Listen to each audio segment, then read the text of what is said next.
भागवत कथा आयोजन किया जा रहा है। इसमें पहुँचे हुए सभी भक्तजन के हृदय में निवास। सिया राम मैं सब जग जानो, करो प्रणाम जोरि जग पानो। सभी भक्तों के हृदय में निवास श्री रामचंद्र जी को प्रणाम करते हुए कथा को बढ़ाते हैं। आइए मन की शुद्धि को एक भजन देते हैं, फिर कथा में प्रवेश करते हैं। श्री राधे श्री राधे।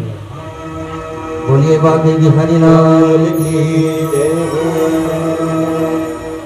करुणा में कृपा कीजिए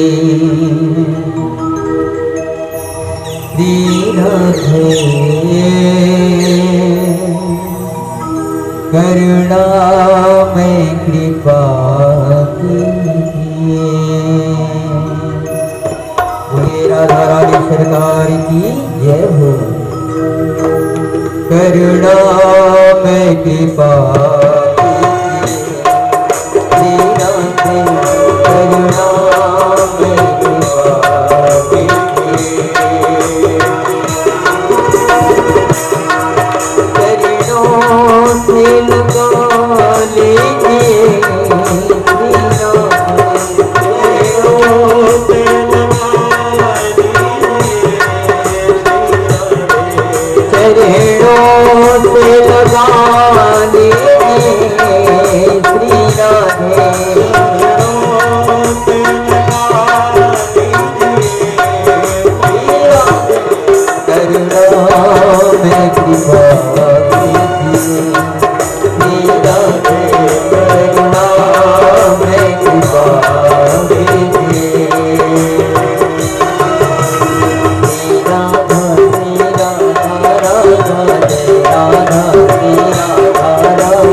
से करुणा में कृपा कीजिए,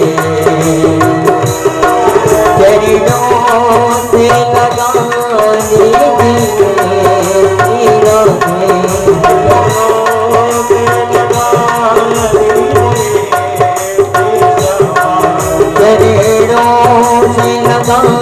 लीजिए श्री राधे, चरणों से लगा लीजिए श्री राधे, करुणा में कृपा कीजिए श्री राधे, करुणा में कृपा कीजिए श्री राधे, करुणा में कृपा कीजिए श्री राधे, करुणा में कृपा कीजिए। बोले बाकी बिहारी लाल की जय।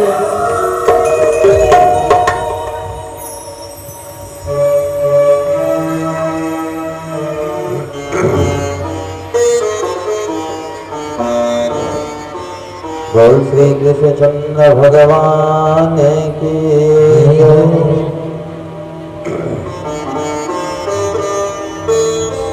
कल की कथा कहाँ तक आया था, कौन बताएंगे? हाँ, कहाँ? कल की कथा में हिरण्यकश्यप का वध हुआ था, शिव पार्वती हुआ था, शिव पार्वती जी का विवाह और समुद्र मंथन। समुद्र मंथन हो जाता है, अमृत निकल जाता है, मोहिनी का अवतार हो जाता है, दैत्य लोग सब शराब पी लेते हैं और सब देव लोग अमृत पी लेते हैं। और होता क्या है, बलि उस समय राक्षसों का राजा रहता है। अब ये लोग, इनके साथ छल हो जाता है, सब शराब पी लेते हैं, राक्षस लोग, दैत्य लोग और देवता लोग सब अमृत पी लेते हैं। बलि महाराज अपने गुरुदेव के पास जाते हैं। उनके गुरुदेव हैं, दैत्य के गुरु हैं शुक्राचार्य। शुक्राचार्य के पास जाते हैं और शुक्राचार्य के पास जाके कहने लगते हैं कि ये देवता हमेशा कपट करते हैं, हमेशा छल करते हैं, अभी भी छल किए, हमसे पूरा समुद्र मंथन करा लिए और जो सार बचा, जो अमृत निकला, स्वयं पी लिए।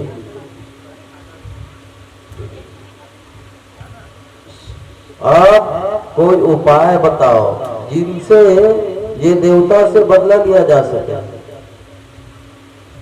इन देवता से बदला लेना है, क्योंकि छल किए हैं, छल किए हैं तो बदला लेना भी जरूरी है, उनको भी समझ में आना चाहिए। जब कोई विचार अपने मन में आ जाए, उनको गुरुदेव को बोल देना चाहिए, गुरुदेव ही फल बताते हैं। यहाँ पे शुक्राचार्य जी कहते हैं ठीक है, आप लोग को बदला लेना, जाओ देवता को मारो। अब बलि बोलते हैं कि देवता तो अमृत पी लिए, अब जब अमृत ही पी लिए तो मरेंगे कैसे?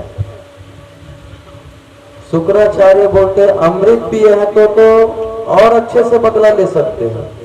क्यों? पता है अमृत पी लिए तो मरेंगे नहीं, देवता तो मरेंगे नहीं, अमर होंगे, लेकिन उनको इतना मारना पर भी नहीं मरेंगे। आपका बदला भी हो जाएगा, वो मार खा खा के भागेंगे, कितना देर तक के मार सहन करेंगे, और मरना चाहेंगे मार के दर्द से तो भी नहीं मर पाएंगे, वो तो उनका दुर्भाग्य है। अब शुक्राचार्य की बात उनको जच जाता है, हाँ मरेंगे तो नहीं, लेकिन हम उनको इतना मारेंगे कि वो इंद्रासन छोड़ के भाग जाएंगे इंद्र। शुक्राचार्य जी कहते हैं इसके लिए आपको पहले सेवा करना पड़ेगा। भाई किसी को मारने जाओगे तो उतना शक्ति भी तो होना चाहिए, उतना जब शक्ति होगा, ताकत होगा, तब आप उनसे लड़ पाओगे। तो शक्ति के लिए आपको क्या करना पड़ेगा? बलि सबसे पहले आपको ब्राह्मणों की सेवा करना पड़ेगा। ब्राह्मण प्रसन्न होंगे तब आपको वर देंगे, तब आपको शक्ति देंगे। और ब्राह्मण के प्रसन्न होने के बाद आपको यज्ञ कराना होगा, क्योंकि यज्ञ ब्राह्मण ही कराएंगे। और जब ब्राह्मण प्रसन्न होंगे तो अच्छे से अच्छे यज्ञ कराएंगे, और अच्छे से अच्छा यज्ञ होगा तो अच्छे से अच्छा शक्ति भी प्राप्त होगा। तो हे बलि, सर्वप्रथम आप ब्राह्मणों की सेवा करो, और ब्राह्मणों की सेवा के बाद आप यज्ञ करो।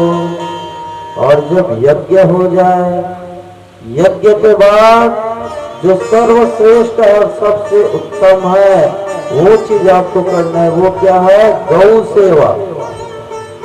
ये बलि, गौ सेवा से अधिक कोई सेवा नहीं है। 33 कोटि देवी देवता का जिसमें वास है वही गौ माता है। उनका आपको अच्छे से अच्छे सेवा करना है। आज गौ माता को ऐसी छोड़ दिए हैं। आज के मानव, अभी के मानव गौ सेवा को कुछ समझते नहीं है। गौ माता का महिमा ही नहीं जानते। पहले का कहावत है गैया गति हो जाएगा, समझ में नहीं आता था। अब जाके गौ माता की स्थिति देख के लगता है कि यही कहावत बना। घर में जा रहे हैं तो घर मालिक भगा दे रहे हैं, हमारे रहने का जगह नहीं, आपको कहाँ रखेंगे। खेत में जा रहे हैं तो किसान भगा दे रहे हैं। गौ माता मजबूर हो गई है, मजबूरी में आके वो रोड में आके प्राण त्याग दे रही है। रोजाना 5-10 एक्सीडेंट होते करता है। अपने यहाँ भी गौ सेवा चल रहा है। एक गौशाला अपन खुद का बनाए हुए हैं।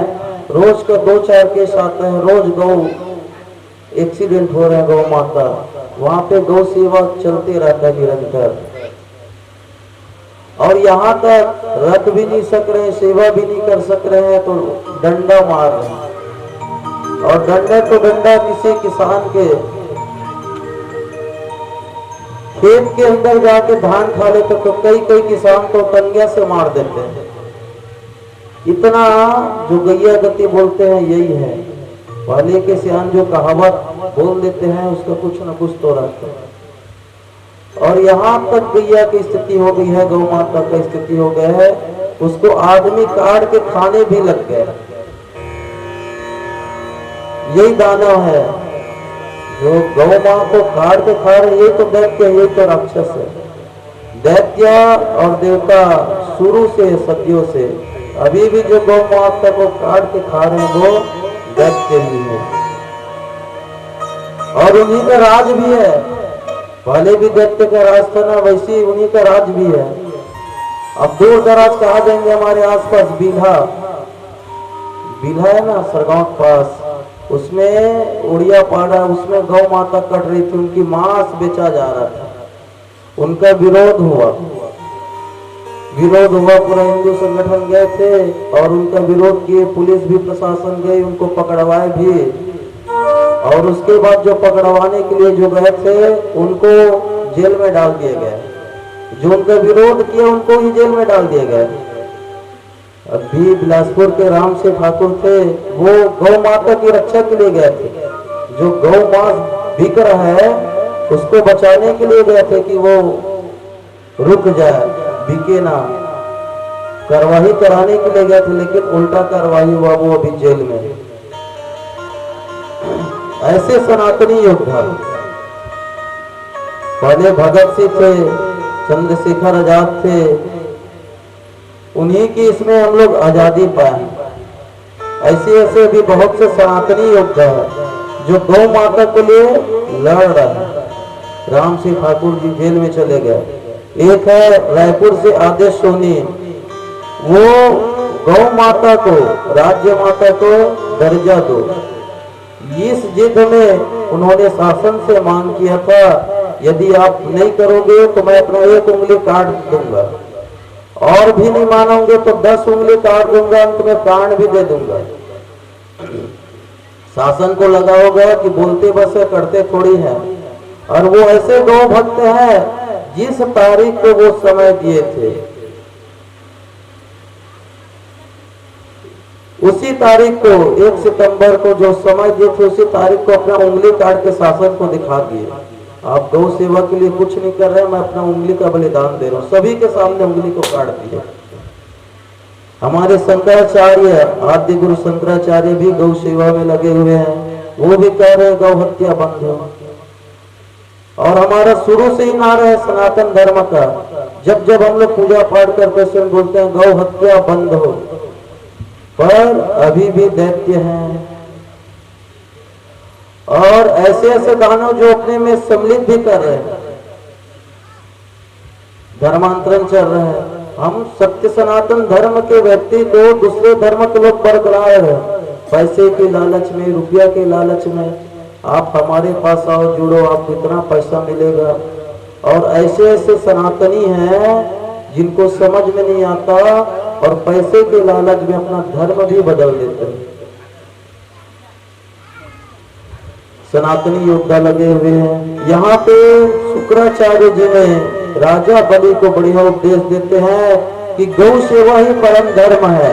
आप गौ सेवा कीजिए, गौ सेवा में जो फल की प्राप्ति होगा उनसे आप इंद्रासन पे ही बैठेंगे। लेकिन क्या है, कोई चीज का तत्काल फल नहीं मिलता। कई लोग सोचते हैं कि हम लोग तत्काल गौ सेवा करें, तत्काल फल मिल जाए, ऐसा नहीं होता। जो पुण्य का फल है ना, 12 साल में मिलता है।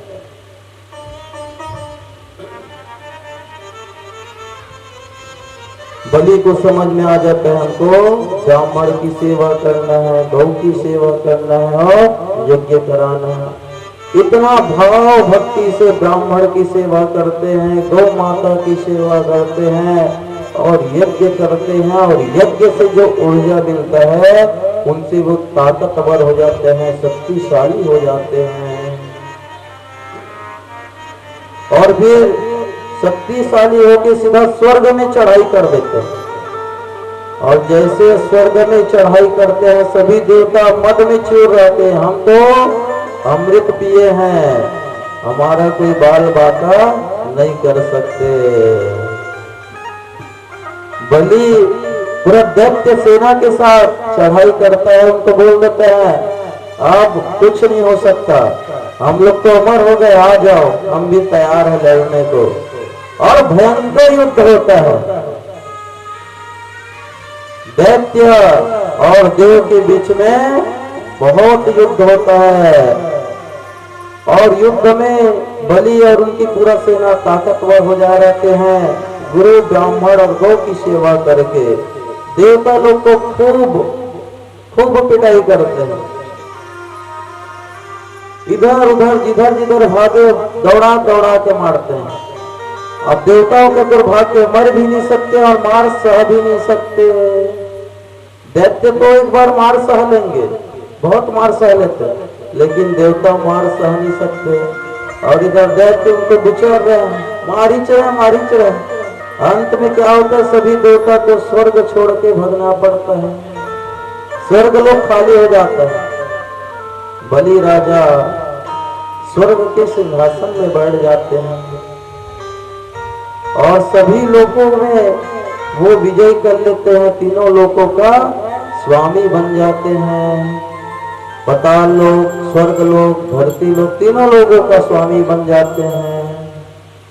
और शुक्राचार्य जी के पास जाके आशीर्वाद लेते हैं कि आप ही के आशीर्वाद फल स्वरूप मैंने तीनों लोगों पे विजय पा लिया। इधर देवता भागे भागे फिरते हैं, कहां जाए कहां जाए। देवता की माता अदिति, देवता की माता जो थे अदिति, वे अपने पति परमेश्वर के पास जाते हैं। जब पुत्र को तकलीफ होता है ना, सबसे ज्यादा दर्द माँ को होता है। पुत्र गलत रहे सही रहे, लेकिन माँ अपने पुत्र का दर्द बर्दाश्त नहीं कर पाते। पुत्र भले माँ का दर्द बर्दाश्त कर लेते हैं, पुत्र देखते हैं कि आज माँ दुखी है तो नहीं जाते पास में, नहीं कोई सेवा करते हैं। और पत्नी आ जाए तो पत्नी के बात में ही आ जाते हैं। पत्नी बोलती है कि माँ ऐसे कर रही है तो वो भी मान लेते हैं। आजकल वृद्धाश्रम में भेज देते हैं। अनिरुद्धाचार्य जी परम पूज्य माताओं की सेवा के लिए इतना सारा आश्रम बना के रखे। वहाँ 500-600 माताएं रहती हैं। प्रतिदिन उनको भोजन कराना, दवाई की व्यवस्था सब करते हैं। संतान ही तो होंगे ना, कोई संतान होंगे जो अपने माता पिता को वहां भेजे हैं, कोई ना कोई संतान होंगे ना। संतान अपने माता की सेवा नहीं कर पा रहे हैं। आज का समय ऐसा हो गया है। और ऐसे ऐसे संत हैं जो कम से कम सभी माताओं की सेवा तो कर पा रहे हैं।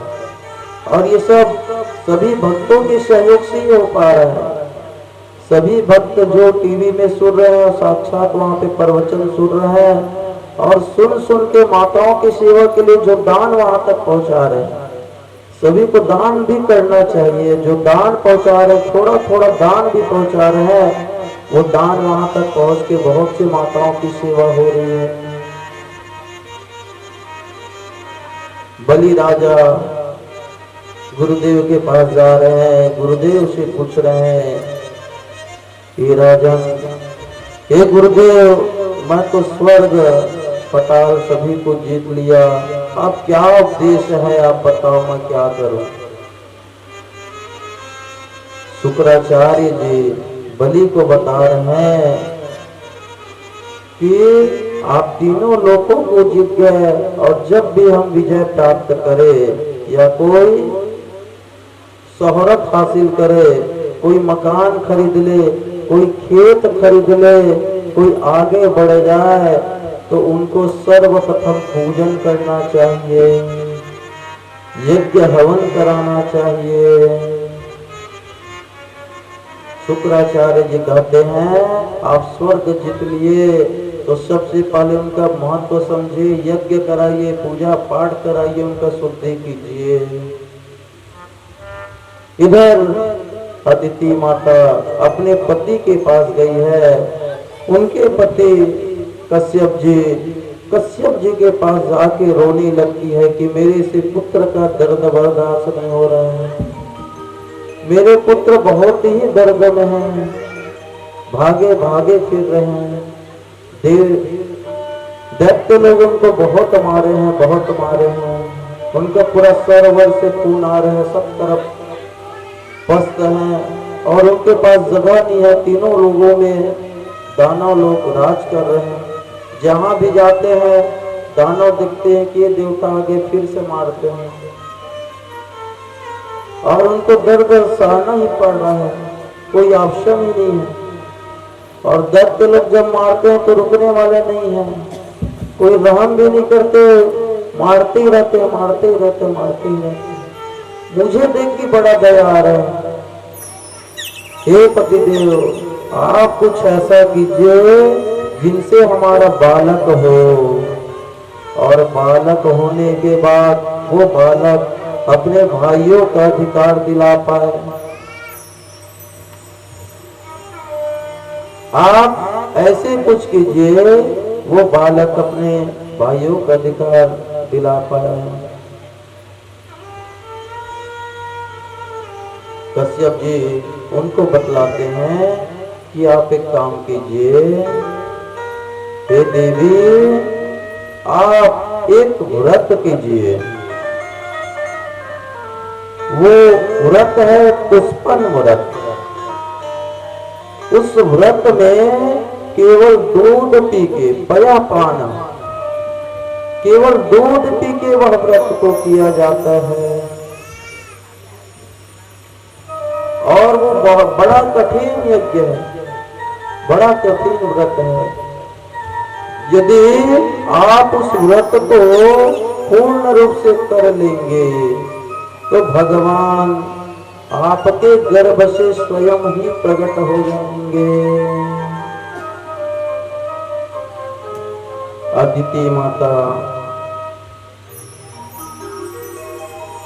नियम पूर्वक वो व्रत को करती है, जो जो नियम रहता है सब नियम पालन करके विधि पूर्वक व्रत को कर लेती है। और व्रत को करने के बाद भगवान प्रसन्न होकर उनके सामने खड़े हो जाते हैं। अदिति माता नारायण को देख के प्रणाम करती है, बोल नारायण भगवान की। अदिति माता साक्षात नारायण को अपने सामने में देख के नमन करती है। नमन करके कहने लगते हैं, हे प्रभु, मैं किस लिए यह व्रत की हूँ, किस लिए पूजा की हूँ, आप सब जानते हो प्रभु। आपको बताने की कोई आवश्यकता नहीं है। आप ये काम कीजिए प्रभु, आप ही के समान मुझे पुत्र की प्राप्ति दीजिए। नारायण बोलते हैं, मेरे समान तो कोई दूसरा है ही नहीं। हे माता, आपको मेरे समान पुत्र चाहिए तो मैं ही आपके पुत्र के रूप में जन्म लूंगा।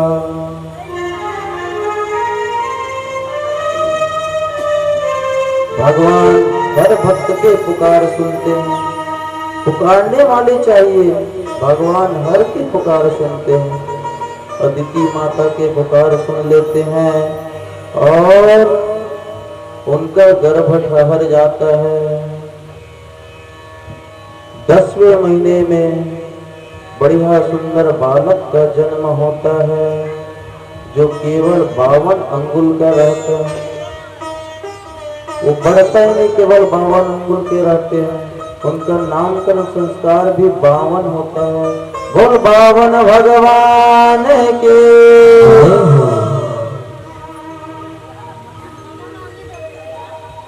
जैसे 52 जी अवतार लेते हैं, सभी देवता वहां पे आ जाते हैं, पुष्प की वर्षा करने लगते हैं और कोई कुछ देता है, कोई कुछ देते हैं। वो ये नामकरण संस्कार छठी में जाओगे तो कुछ ना कुछ लेके जाते हैं ना। ऐसी सब देवता आते हैं। ब्रह्मा जी अपना कमंडल दे देते हैं, विष्णु जी माला दे देते हैं, शिव जी अपना आसन दे देते हैं। ऐसे सभी देवता कुछ न कुछ उनको भेंट करते हैं। और भेंट करने के बाद 52 भगवान चल पड़े। 52 भगवान का उद्देश्य ही था कि अपने भाइयों को अधिकार दिलाना। अब 52 भगवान कहाँ चल पड़े, कहाँ जा रहे हैं? शुक्राचार्य जी ने कहा है बलि को कि आप यज्ञ करो। और बलि महाराज बढ़िया भव्य यज्ञ कर रहे हैं, बहुत बड़ा आयोजन है, बहुत भव्य यज्ञ कर रहे हैं। 52 भगवान चलते चलते बलि के द्वार में पहुंच जाते हैं। सब देख के आश्चर्य कर रहे हैं। 52 भगवान बलि के द्वार में हैं। एक भजन फिर आगे।